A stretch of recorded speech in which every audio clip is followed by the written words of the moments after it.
Bom, voltando aqui, como eu estava falando, né? Nessa estrutura organizacional, no caso da faculdade, temos lá o diretor, o coordenador, os professores e aqui embaixo os alunos. Então, se os alunos forem bem, eu fui muito bem, estou de parabéns. O coordenador também foi muito bem, porque indicou o professor para ser o tutor, o supervisor dessa estrutura organizacional, que passou o comando e os objetivos da instituição, e o diretor fica satisfeito. Se os alunos forem mal, eles não desenvolverem no mercado de trabalho, consequentemente eu também não fiz um bom trabalho, consequentemente o coordenador também não atingiu os objetivos e o presidente acaba ficando chateado com tudo que acontece, né? Então, basicamente é assim que funciona essa questão da hierarquia, né? Da autoridade, responsabilidade e delegação de poderes. Perfeito? Espero que tenha ficado claro. Qualquer coisa, vocês passam para mim um feedback que a gente tira essas dúvidas na aula presencial. Tranquilo? Então, vamos lá. A organização alongada e a organização achatada. Na organização alongada, é aquela estrutura que nós conhecemos, estrutura formal da organização, até estruturada lá por Fayol, nos seus princípios, né, onde eu tenho uma alta direção. Ela tem um formato de pirâmide. Observe que aqui tem a alta direção, as gerências ou diretorias, né, a cargo de supervisões, intermediários e o operacional, que é a base da pirâmide. E a organização achatada.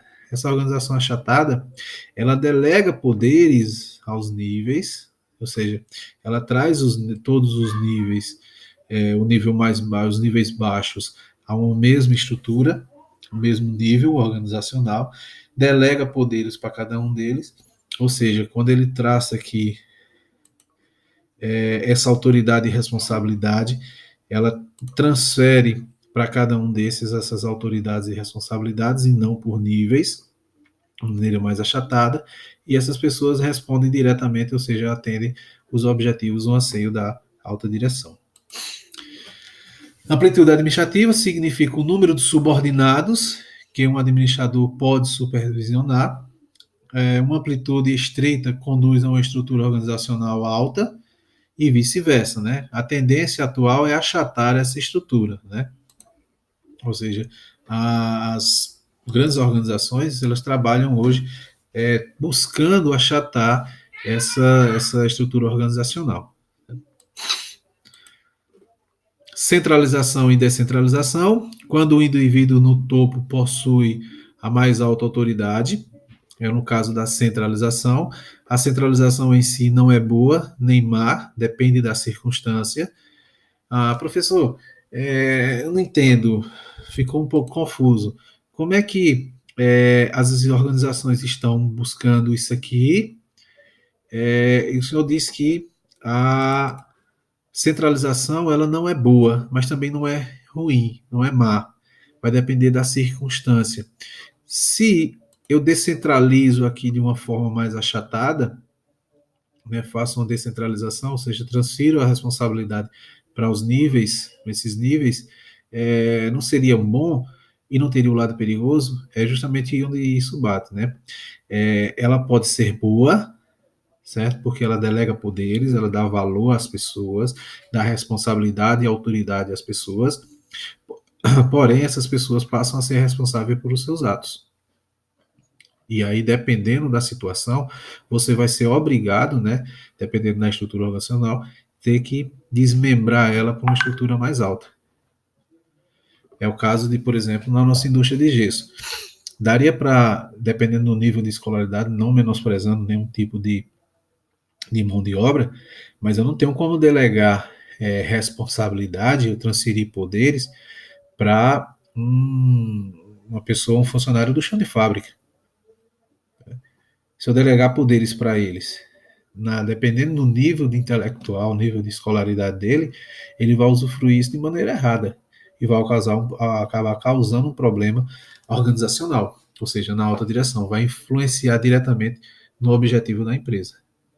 Então, por vezes, ela pode ser achatada, eu posso ter essa descentralização da organizacional, ou seja, liberar o poder para os meus gerentes, mas tem hora que eu vou ter que centralizar. Algumas decisões precisam ser centralizadas.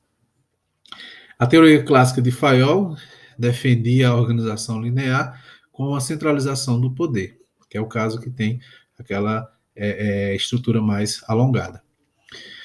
Quando as decisões são pulverizadas nos níveis mais baixos, a tendência atual é delegar poder aos níveis mais baixos da escala hierárquica. Ou seja, quando eu passo para o meu gerente, e aí eu venho para cá, quando eu passo para o meu gerente poderes, delego poderes a ele, ou seja, eu descentralizo e passo todas as responsabilidades para ele. Eu só preciso definir os meus objetivos. Quando eu defino os meus objetivos e o meu gerente entende, eu não preciso mais centralizar essas decisões. Eu dou o cargo dele, eu dou poderes a ele para que ele possa tomar as decisões. Né? E, logicamente, ser responsável por essas decisões. A administração científica de Taylor defendia a organização funcional com o poder descentralizado. A organização centralizada, ou seja, o poder está no topo, e a organização descentralizada, ela tira o poder do topo e dá poder às gerências. Ela só define os objetivos que a empresa defende ou a empresa deseja alcançar, e ela passa poderes para cada um dos gerentes. Né? Eu vou deixar esse caso introdutório. Eu quero que vocês deem uma lida nisso aqui e tentem responder aqui da melhor maneira possível, certo? Eu quero que no próxima aula a gente possa discutir isso aí. Se a gente amanhã, na verdade, provavelmente não vai haver aula, mas eu estou disposto a fazer novamente uma videoaula e passar para vocês, para a gente adiantar um pouco mais.